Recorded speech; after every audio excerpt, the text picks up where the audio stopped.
नमस्कार दोस्तों, फिर हाजिर आपका दोस्त यार चौधरी। और आज हम जो चर्चा करेंगे आपके साथ में वो इस शख्स की हम चर्चा करने वाले हैं।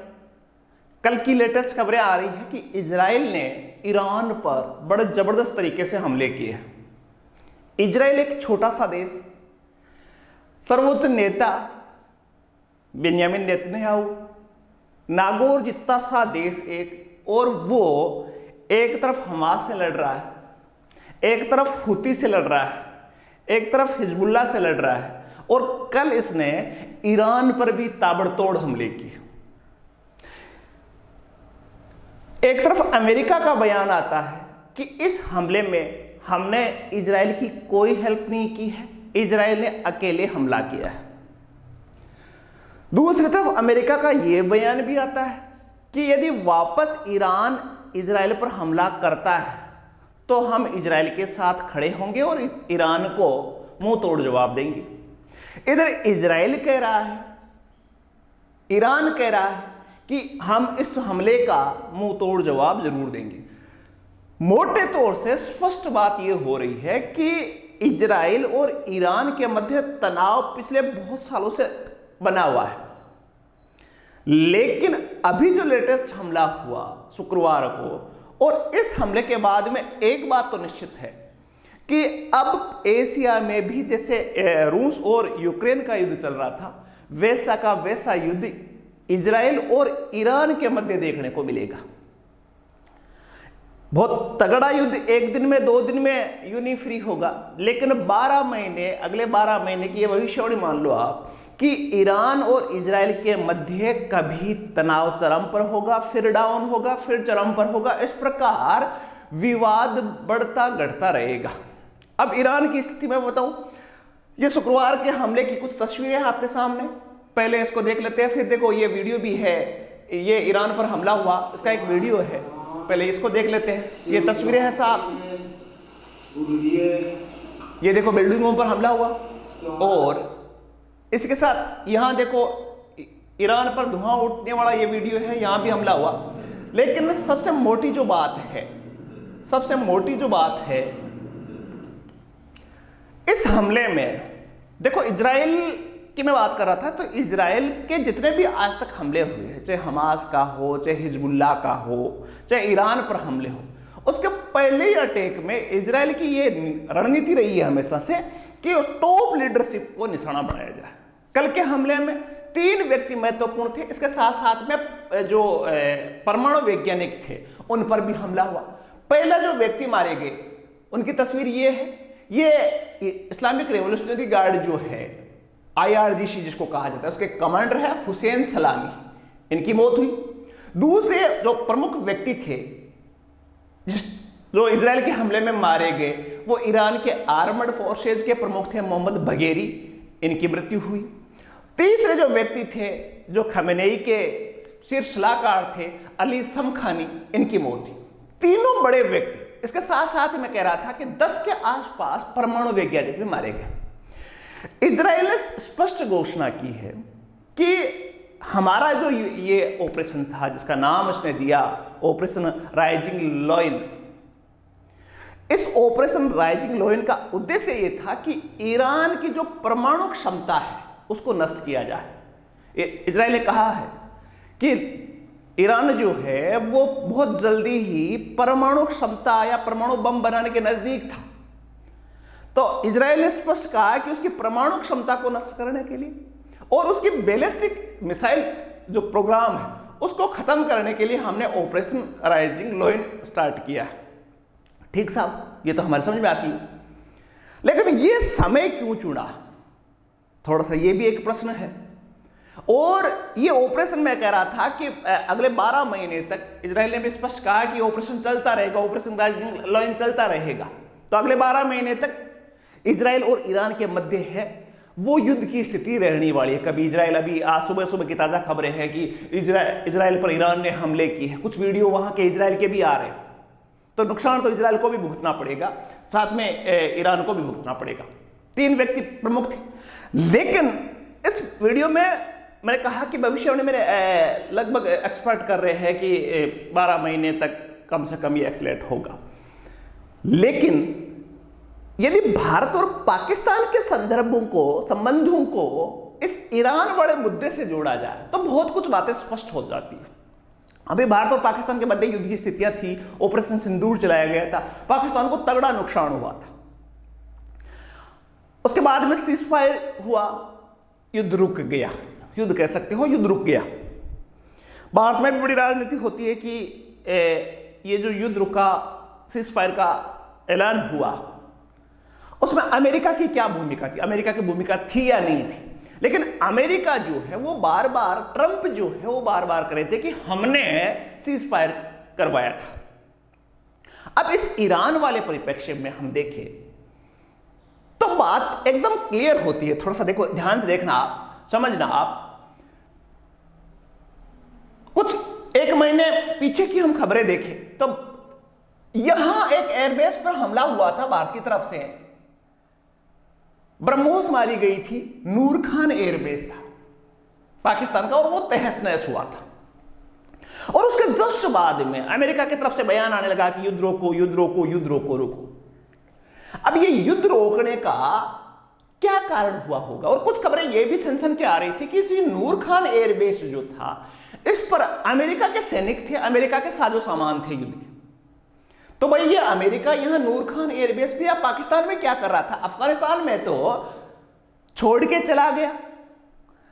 तो देखना, आप समझना कि नूर खान एयरबेस का उपयोग है छुपके से अमेरिका इसलिए कर रहा था कि वो ईरान पर निगरानी रख सके। और यदि ये इस युद्ध में भारत पाकिस्तान के एयरबेसों को और ज्यादा नुकसान पहुंचाता तो इसका नुकसान किसको होता? अमेरिका को होता। और अमेरिका की जो रणनीति है ईरान पर को कंट्रोल करने की, वो प्रभावित होती है। चाहे अमेरिका कहे कि हम इसमें सीधे इन्वॉल्व नहीं है, एक छोटा सा देश इजराइल है, वो धड़मदाव हमले करता है, लेकिन ये कोई मानने के लिए तैयार नहीं कि इसके पीछे अमेरिका नहीं है। अमेरिका है, निश्चित तौर से अमेरिका है, अमेरिका का सहयोग है। लेकिन मैं बात कर रहा था भारत पाकिस्तान की, तो ये नूर खान एयरबेस पर हमले के बाद में पाकिस्तान अमेरिका की तरफ से बयान आने लग गए थे कि युद्ध रोको, युद्ध रोको। और इसका मुख्य कारण भी ये था कि अमेरिका चाहता था कि भारत और पाकिस्तान का जो युद्ध हो रहा है इसको कैसे भी करके रोका जाए, क्योंकि पाकिस्तान बड़ा इंपॉर्टेंट है अमेरिका के लिए। चाहे अफगानिस्तान वाले मुद्दे में पाकिस्तान इंपॉर्टेंट था, अब ईरान वाले मुद्दे पर भी पाकिस्तान उसके लिए महत्वपूर्ण, क्योंकि भारत तो अमेरिका को चाहे कितना भी क्लोज दोस्त हो, एयरबेस उपलब्ध करवाने वाला है नहीं। इधर पाकिस्तान है, पैसों के लिए कुछ भी करवा लो, ये पैसों के लिए या अपने एयरबेस देने के लिए तैयार है। पब्लिक डोमेन में ये बात हो या नहीं हो, पब्लिक सरकार इसकी परमिशन दे या नहीं दे, ये अलग इश्यू है। लेकिन गुप्त रूप से ही चाहिए, इसका उपयोग पहले भी अमेरिका करता आया है और आज भी अमेरिका कर रहा है। 2-3 खबरें और आई थी इसी भारत पाकिस्तान का जो युद्ध था, जिसमें भारत ने पाकिस्तान की तगड़ी कुटाई की थी। इस के बीच में भारतीय जनता में बड़े प्रश्न खड़े हो गए थे अमेरिका को लेकर। अमेरिका भारत का बड़ा सहयोगी है, ये चर्चाएं होती थी। अमेरिका ट्रंप ने कहा कि हमने सीज फायर करवाया। अमेरिका के प्रशासन का बयान आया कि अमेरिका पाकिस्तान के साथ व्यापार को बढ़ावा देगा। अमेरिका के साथ में एक और खबर आई थी जिसको आपको देखना चाहिए। इसी ऑपरेशन सिंदूर के मध्य ही एक खबर आई थी कि अंतरराष्ट्रीय मुद्रा कोष जो है वो पाकिस्तान को $760 मिलियन का है, वो ऋण की जो किस्त है वो मंजूर कर दी। भारत के लोगों ने ये भी समझा कि यार अमेरिका भारत का सहयोगी है या पाकिस्तान का सहयोगी है। लेकिन आज ईरान वाले मुद्दे पर स्थिति एकदम क्लियर हो गई है कि युद्ध, में बार बार कह रहा हूं, युद्ध आगे भी ये लंबा खींचेगा, इजराइल और ईरान वाला युद्ध। और इस युद्ध के दरमियान अगले 12 महीने तक अमेरिका का झुकाव निश्चित तौर से पाकिस्तान की तरफ रहने वाला है, क्योंकि पाकिस्तान का यूज अमेरिका करता है हमेशा, चाहे अफगानिस्तान वाला मामला हो, चाहे इराक वाला मामला हो, चाहे चाइना पर निगरानी रखने का मामला हो, इन सब पर पाकिस्तान महत्वपूर्ण है। तो अगले 12 महीने तक पाकिस्तान महत्वपूर्ण रहेगा और पाकिस्तान इसका फायदा जो है अपनी टूटी हुई अर्थव्यवस्था को सुधारने में, भारत के हाथों जो पिट चुका था पाकिस्तान, वो अपने हथियारों के डेवलपमेंट में अमेरिका का सहयोग निश्चित तौर से लेगा। तो ऑपरेशन सिंदूर की कहानी जो 1 महीने पहले ऑपरेशन हमारे दिमाग में चल रहे थे कि अमेरिका का क्या भूमिका है, अमेरिका क्यों सीज़फायर के लिए कह रहा है, अमेरिका क्यों पाकिस्तान का सहयोग कर रहा है, आज इजराइल के ईरान पर हमले के साथ ही ये बात क्लियर हो गई कि अमेरिका के हित पाकिस्तान में है अभी, और ये हित आगे 12 महीने तक और बढ़ेंगे। ये युद्ध है वो और विकराल रूप लेगा। जैसे रूस और यूक्रेन का युद्ध है वो बहुत लंबे समय तक चल रहा है।